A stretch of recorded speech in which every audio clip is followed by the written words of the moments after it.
Yeah, I would think they would need an appeals process maybe to get a special exception use or something like that. Right. Yeah. I appreciate. But, you know, some regress that a homeowner would have, you know, maybe it is like Steve said, the windows, you know, it's $50,000 to replace all of the windows to bring them up to code. Whether or not that, you know, somebody is going to make that decision by us blanket. Right. You're not going to rent. Well, yeah, I mean, if somebody, let's say they've rented out their house for the last 20 years and all of a sudden now we're saying you can't do it. Right. I mean, if they can show that it's either a hardship to bring it up to standards or that, you know, they can show that they've never had an incident of, you know, at the property as a result of the non-compliance, they could apply for a special exception or something. That would seem fair. Yeah, the fire regulations, the only one that I see is really problematic is the windows. Wayne, the like egress windows, how many would you need in a, say, a 3-bedroom house? You need one in each bedroom? Right. Or Yeah, one in each Right. bedroom. So you need a primary means of escape, which is a door yeah. to like a stair or a hallway or directly outside. And then your secondary means of escape is a window. So in a bedroom, it would be one window. Oh. Preferably remote from the door so that you get two choices. If the door is blocked, you can get out an escape window. And it needs Remote to meet from it, but- 5.7 square No. feet is also the big catcher on there. That's Yeah, second that floor, isn't first that floor, I'm pretty sure it's 5 feet. 5.7. Five- Yeah, 5 both feet. doesn't matter, first Yeah. floor, second floor. We're- Like the, 5, yeah, I think they changed it in 2021, I have to double check. but I think he's talking about The the second floor. square footage of the opening for the Correct. setbacks to get in the window Right, versus the distance from the ground, I think you're talking about? yeah, so a Yeah, this first, is the actual window. Like- right, ground level, it'll always be 5 feet. Oh, I see what you're saying, okay. Yeah. So the 5 square feet at what, 4 feet, 5 feet, you're saying? Yeah, first floor. So with That's That's not not very, life it's safety. not very big. Huh? Right. You know, 2x3 I window. don't know if it's life safety, And that's, the new code. I mean, that's almost going to be in every bedroom, I would think. It's a window. Yeah. I would think so. Yeah. Okay. But how are current non-conforming camps that are rented handled now? There is no oversight. I go swap out So windows all the that's time. that slippery slope, and I'm scared of. We're applying an ordinance to a home versus a camp, but a camp's okay, and that's what Maine's about. And so Yeah. we're gonna make them rebuild their camp so that's the hard part I'm wrestling with here. I don't know how to apply it to some, but not That's others. others. Wayne, would a standard double hung window qualify as safe egress? I mean, you throw it up and it's 2x3 at least. It's got to still meet that 5.7 square foot opening on the one half of the window or one opening in general, whether it be a casement or a double hung. You got to have that 5.7 square foot opening. That isn't very big, you know. Oh, that's a It's- half. it's a It's a It's double. one half of the It's one window, half. yeah. So So it's you actually- can't count taking 2 pieces of the window out Right, for no, one opening. I know, but Yeah. if you throw up if you lift up the sash on most double hung windows, they're, 2x3. Yeah, just shy of it, yep. Which most of them do qualify that, but you get down into the ones that are 5 or just below, then there's issue. And a lot of the houses probably from the 80s are hovering those kind of dimensions opposed to 2000s. And that would be that would be a fair appeal, I would think. You know, if you have 4.7. And that's the thing, like, could we make it a range where we have a minimum, because, we got to hit egress to code now, or do we have to hit code from whenever the house was built? No, that's, yeah. When it was built. Right. When it was When built. it- Oh, okay. So maybe it's not as, Not as big a problem then. It's not as restrictive on the older home. Right. Oh, okay. Yeah, in the older home, say you're swapping out a window in a bedroom, Yeah. you have to get the largest window that will fit in that opening that the manufacturer makes. So there are some provisions for existing houses. Okay.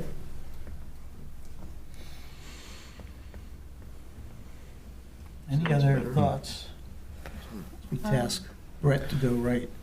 Yeah, I mean, that was going to be the piece that I was curious on, like the data behind it, like how many homes are there really out there that would be non-conforming with these standards? And the answer is we don't know unless we try to get them registered. And so I guess one of the things I'm curious is if we are looking at maybe revisiting this in a year, if we were to move forward and adopt this and then look at it again, we would probably collect some data as we register these. Be Yep. like, okay, this one's conforming. Okay, well, we had a few that were non-conforming based on egress, or just kind of tracking that data. And then, you know, if we do revisit it, then we can modify it, you know, to maybe make it fit different standards, that kind of thing. Okay. I don't know. I mean, we could talk about hypotheticals all the time, but I always like the data to kind of back up, you know, the decisions that we're making. So. All right, do you think we've given Brett enough to work with? Does anyone have any more things they want? Only one was a framework, he's got it. He's got it.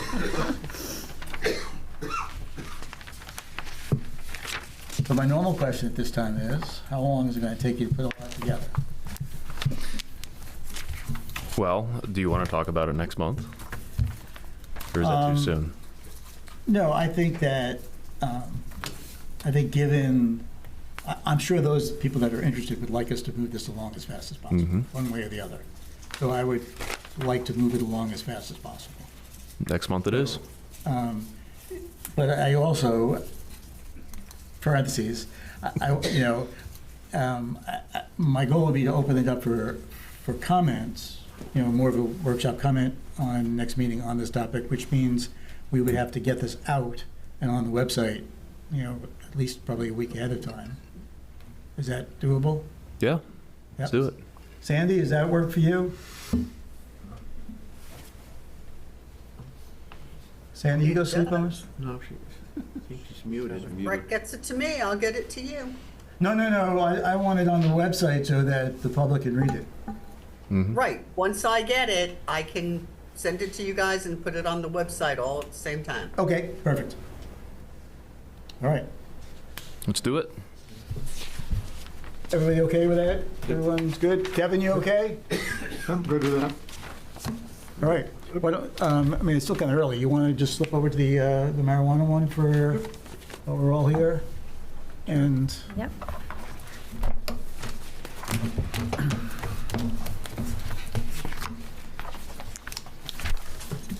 so on this one, we again have a proposed ordinance.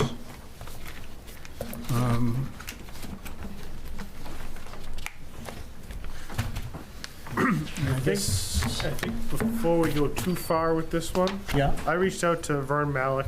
He showed up to a select board meeting to address some of this, because a lot of this came out of a complaint. And I'm just trying to get guidance from him, since Raymond didn't opt into the marijuana regulation. right. I'm trying to find out what we can and can't do, since we're not opted in to regulate. Whether we can just kind of either just make a small standalone ordinance that deals with it. If we do something big and comprehensive, I'm not sure. You know, we don't want to accidentally opt into anything here. Right. So he didn't get back to me yet, but I think maybe that might be best just to kind of feel how far I want to go, and maybe just kind of come up with type of hypotheticals that I can ask him. Hey, listen, Vern, this is kind of what we're thinking about. Can we do this without opting in, or are we kind of left out to dry and can't do anything without opting in? Does that make sense? Does make sense. I was kind of curious though of the pictures and all that came. I mean, doesn't it seem like it's more of a commercial than a? And So if it's commercial, it's not. It's a home occupation. It's supposed to be within the building, but you know, they've been doing this for a while, so I'm not sure if they're grandfathered in. This goes back way back, because I think they existed before Raymond had a choice to opt in or out. Right. I'm not sure. But are those two poly tents filled with plants? I don't. I mean, that's what I not right now. I doubt it. Well, yeah. No, but I mean, just approaching it from what the ordinance that we already have in place, it would, I mean, if in fact it's a commercial activity, growing cannabis, it should be then just licensed as a commercial activity, regardless of what it is. If you're selling cut flowers out of 4 poly tents, right, and you're selling them commercially, isn't that a commercial operation that would not be Yeah, I guess if zoned properly? if somebody had a little nursery, a home occupation nursery, Yeah. I don't know, because some people have home occupations in there doing other agricultural stuff. But not selling it. Well, I'm not sure. Well, but I mean, well, it certainly can't, I mean, this cannot, I mean, if in fact it's true, Yeah. there's 2 poly tents filled with plants, they're certainly not using it themselves. No, I mean, no, it's- I mean, they're registered caregivers. Oh, yeah.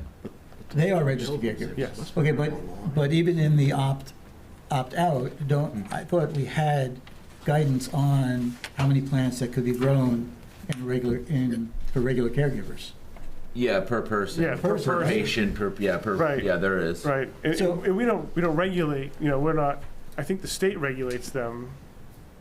Right? Yeah, they have a So department We for have to that. follow the state I rules. think it's very well. So it's, because our ordinance, none of our ordinances really, they touch on commercial stuff, but, there's daycares that have part of their operation outside too, and Mhm. their commercial operation as well. Good point. So it's a tough question, Okay, because it doesn't fall into a category nicely.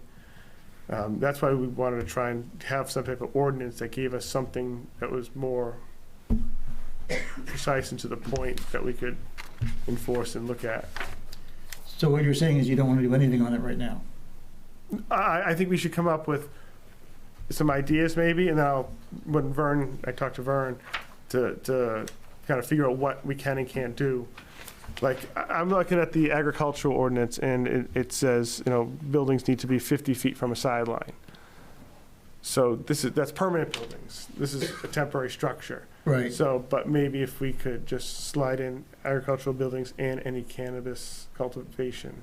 Isn't there requirements for it to be fenced and locked in or of some sort? It is fenced and Oh, okay. yeah, it's supposed to be, I think, modern. I don't know the state rules, like I said, we don't have the, it's the state. And those rules are always changing, so it's hard to get an idea of exactly what we can and can't do.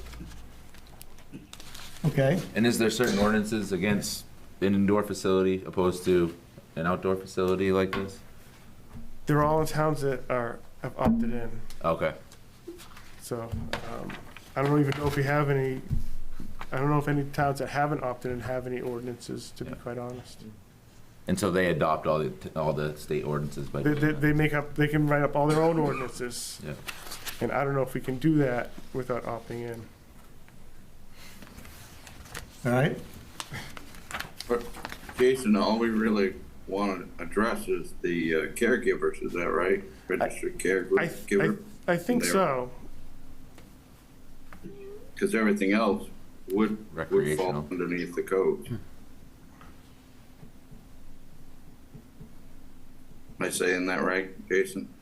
I'm not exactly sure, so, are you talking about like people growing like their own personal, Medicinal versus. like everybody can go out there, Recreational. they're 3 or whatever, each person can grow, separating those two things?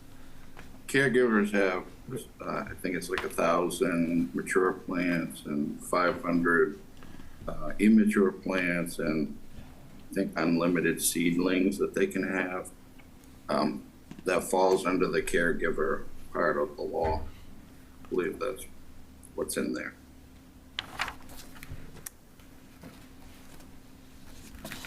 Which would be what, technically commercial grade at that point, right? Yeah, I would yeah, think so. I think so. Yeah. So since we've opted out, is there an option to opt in? Is there? Yeah, but I don't think there's an appetite to opt in, because then you open the door to, I think we didn't opt in, Retail. Yeah. because you'll end up with Retail the is- stores popping up, More regulated retail. than the medical. We don't have any medical stores. The two that are here existed before, I think it's December 1st, 2018, Okay. and that's when the towns had to start deciding opt in or opt out, so they were grandfathered. Okay. The proposed ordinance that was submitted by Kristen Collins on behalf of Mr. Richardson seems to be written for towns that have opted out. She said she has produced them for town Vassalboro, and it's seems pretty extensive and covers. Yeah, I mean, I can probably send this to Vern and say, hey, does this work? If you guys like what it, you know, I mean, if. Yeah, I didn't study everything on it, but I mean, it seems like we could have an ordinance.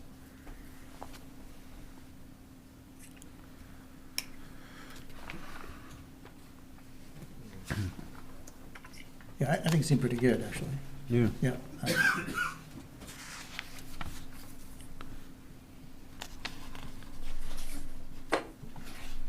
Yeah, the complaint that we have is from pretty much a neighbor who's got a neighbor to open greenhouses. I mean, that would make a lot of smell. And, I mean, sometimes just say nothing outdoors. Right, a couple of towns say It could nothing be as simple as outdoors. that. Yeah. Or suitable odor control, but I don't think you can control odor in a greenhouse. And plus, how do you, we don't, how do you measure it? My smell, sense exactly. of smell is Yep. terrible, so, And how are you gonna separate what the smells are? right. Right? When the lilies come up, they smell awfully nice, but Yes. whatever you don't like All those. next to a farm, I know there's some towns too, I think like Portland have the, like that carbon scrubbing or like the can of filter type thing where they require that. That's for their indoor Yeah. Indoor facilities. facilities. So, All right, so do you want to proceed with the one that's submitted and send it and get a legal opinion on it? I'd like to see what the board says. Well, I know that. I'm asking is that, It wouldn't hurt to do that. no, it wouldn't. I'm just, Yeah, it's good knowledge to have. I mean, even If if, you can have a ordinance and in a town that has opted out, then I think it's a good good way to go. way to go. Good. I mean, at least a Of course. framework, and then if you want to go from there and say, you know, we want to tweak this or that just a little bit. Yep. Yeah, we're not going to adapt it exactly the way it was given as a sample, but, you know. If something as like a this is good to basis. go, yeah. Right. As a boilerplate. Does that sound like the way to go with the cannabis? Yep. Kevin, what do you think? I think it's a good start. All right. Who, you can send it to Phil? No, I want to talk to Vern at the state, just to make sure. Okay. If The it, the laws, things are always changing with the Yep. laws, so I just want to make sure everything, you know, I don't want to accidentally opt in somehow. you would not be a happy camper. No. Okay. Comment from fire to the board. Yeah, go ahead. Fire. So, on marijuana, our adopted ordinances, in particular NFPA 1, does address marijuana facilities in particular. So we'd want to make sure facilities were in compliance with that. And that's more about,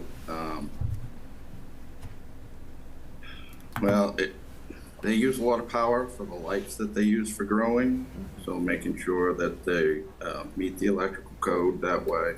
And then with NFPA 1, it's a lot of that is about either chemical extraction or pressurized extraction. Those different extraction methods are hazardous in themselves, and that's why they're addressed in that code. Okay.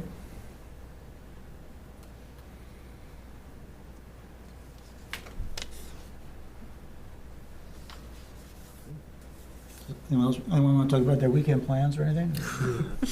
Roll a couple fatties.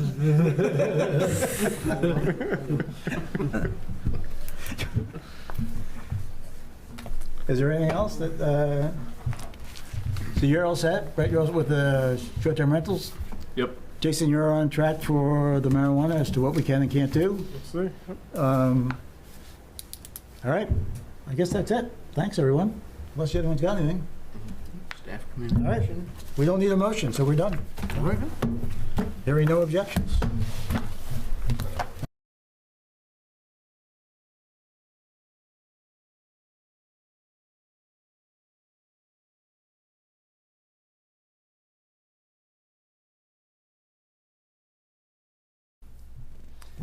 Okay, welcome to the May 19th special select board meeting. I make a motion to go into executive session, discussion of personnel matters pursuant to MRSA 1, Section 405-6A. Second. All those in favor? We'll go into executive session.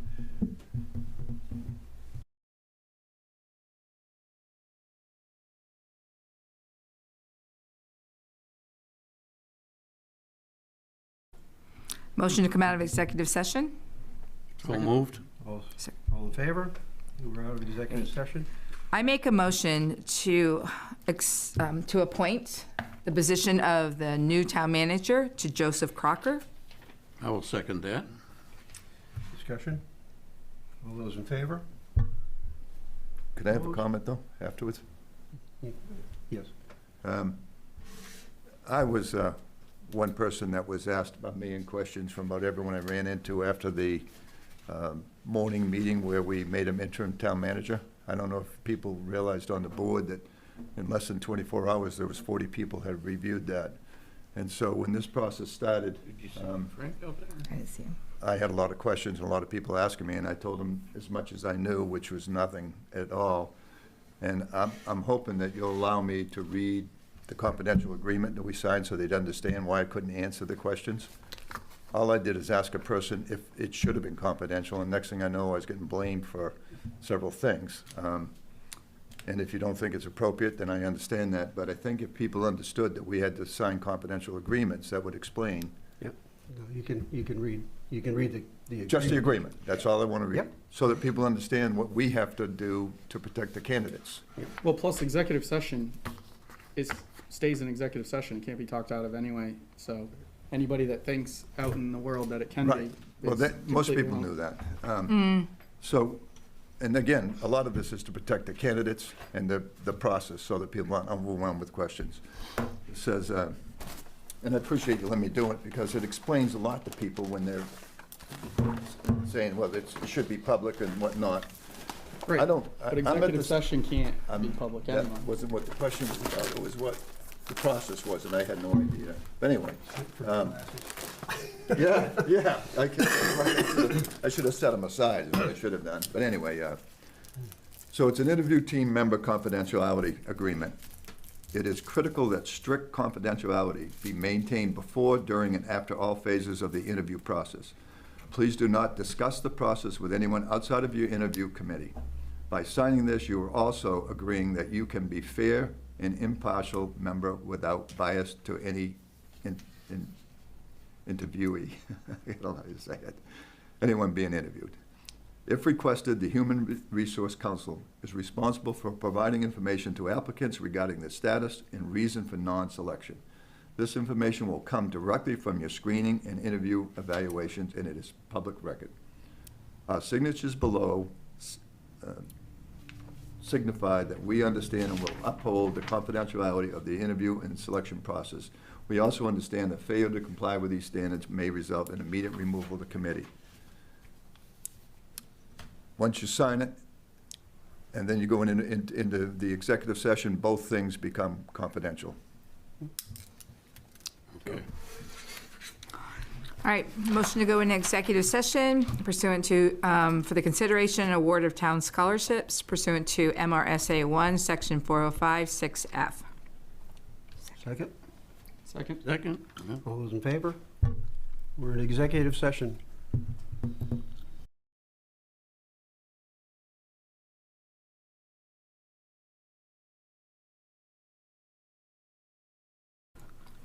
Motion to come out of executive session. Second. All those in favor? Okay, a motion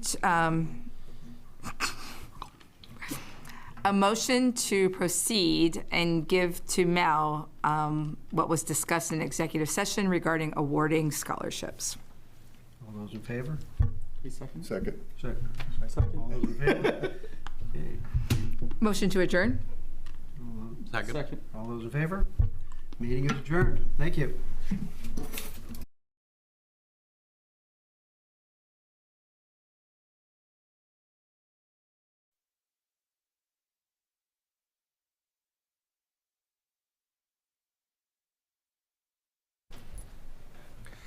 Good evening, and welcome to the Jordan Small Middle School Visioning Committee. I would like to call this meeting to order. And our first order of business is to look at the minutes from our previous meeting and see if there's any comments to that. Has everybody had a chance to look at them? Yep. Yeah? Any comments? Questions? I'll move to adopt. I'll second it. Second? All those in favor? Excellent. Thank you. Thank you, Lori. And then, do we have anybody on Zoom right now, Bill? Not at the moment. Okay. I have a quick question. I don't want to spread any rumors, but Joe, are you officially our town manager now? Officially, as of Monday. Congratulations. Thank you. It's been really great. I want to acknowledge that and Yeah. thank you for that. Congratulations. Thank you, Pete. Yeah, it's been really welcoming of everyone. The support's been pretty overwhelming this week, so I bet. it's been very nice. That's great. Yeah. And then I'd also wanted to mention something for Kayla, and if she comes on, then we'll back up to it. But she just received an award for Maine Citizen Planner of the Year because of her participation in the comprehensive plan. I want to congratulate her for that because that's quite an achievement. Very good. It's a great article in the Wyndham Eagle. That's right. Yep, exactly. I got to thank Karen for pointing that out to me. So, right. So if we want to move on to our old business, the floor plan for the town hall. I did get a copy of that from Melissa and through Nathan. And today I picked up a full-size plan, which is on the table, so that we can all take a look at that. I think we'll find that interesting when we take a look at what the actual square footage of the town hall is and how it could maybe fit in if we decide to go that way or not. So I wanted to thank Nathan for providing that information. And then the next order of business was head of town departments for space utilization and the Jordan Small floor plan, Parks and Recreation, got that information, and I've incorporated that into our other floor plan. So I was thinking that, we might want to get up and take a look at that and see how that all starts to gel together. And then also Lori had contacted me, excuse me, this week about doing a post-it exercise. Can you explain it a little bit, Lori? Because Sure. It's like what we did at the first open meeting for the comprehensive plan, where there's a map of Raymond and you say which areas you want growth in or which areas you want more housing in. And it was Post-it notes, and you wrote a comment on it if you wanted. It was also columns of, do you want a community center? Do you want to, whatever it was that we wanted. And a lot was gained for the committee based on the input from the town. So what I was thinking is, I'm sure we've all got different visions, probably similar, but different visions of what could be going on at the middle school. So each responsible for a color, we can just throw.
Check 1 2. Check 1 2.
Good evening and welcome to the August 12th, 2025 board meeting, which will consist of an open public meeting to talk about the comprehensive plan, followed by the special town meeting where we will attempt to adopt it.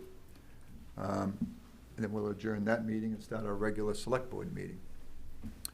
So with that said, I'll open up the public meeting to any questions or any comments that one has that from reading it on the webpage or any other means.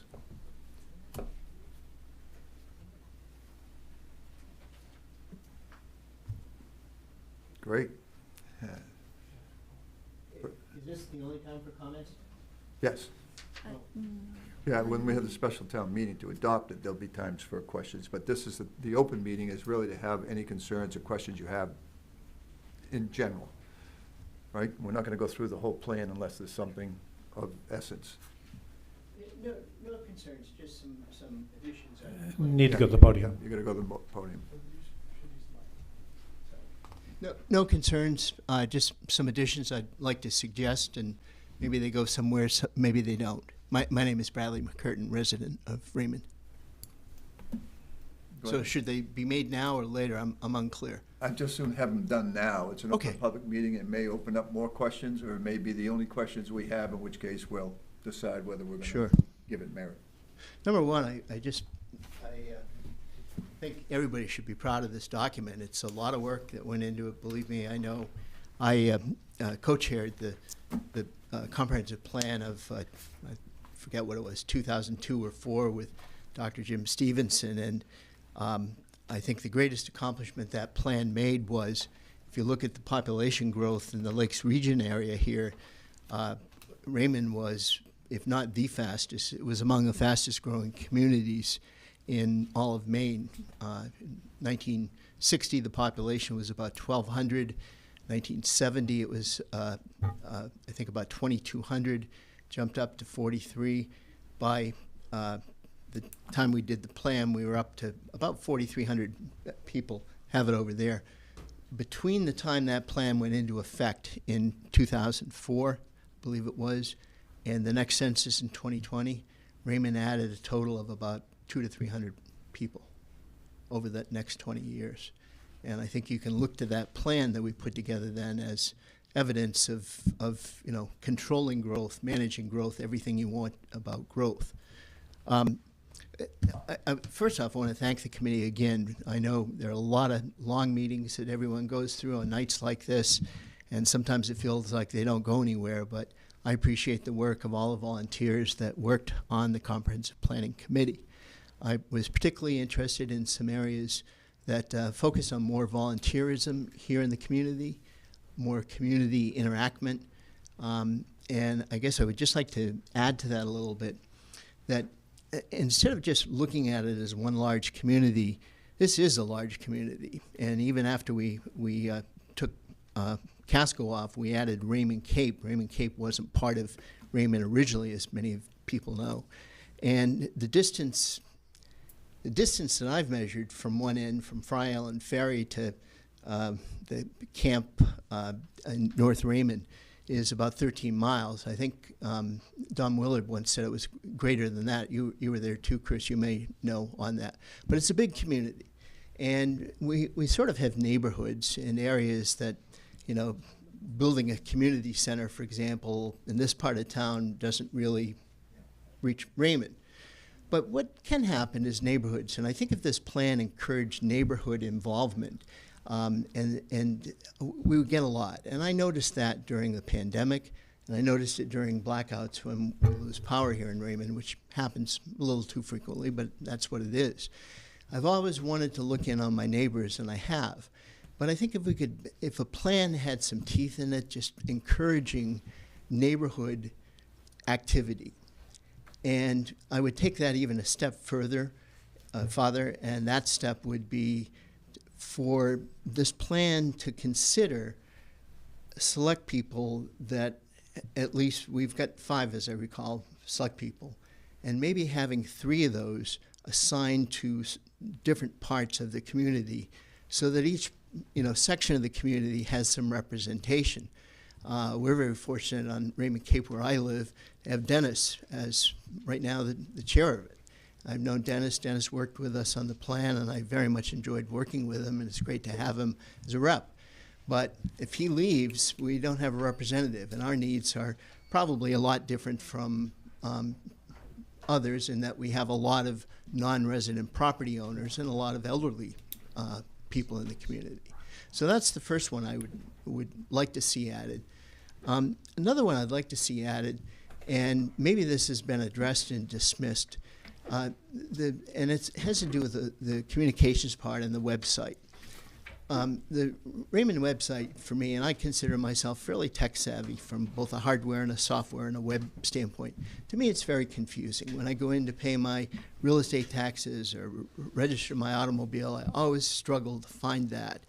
And I know we have a very active website group, and that group's been together for some time, and I admire the commitment they've given.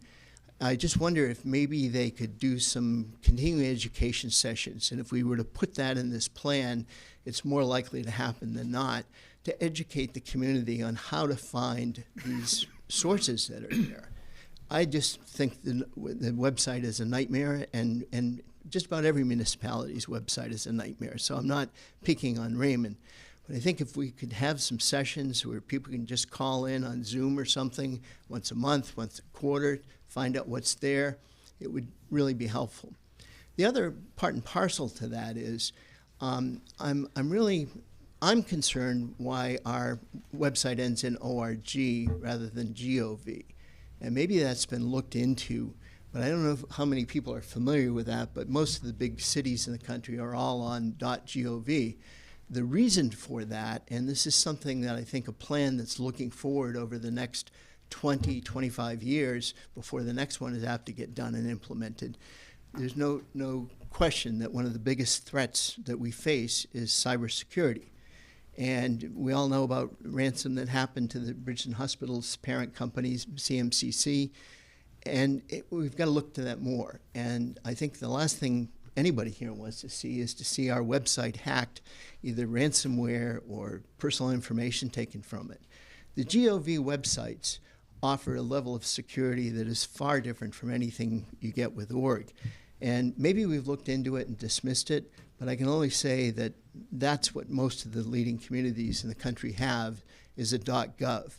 And like anything, if it's not in the comprehensive plan, it's probably, it's a good idea, but might not get addressed.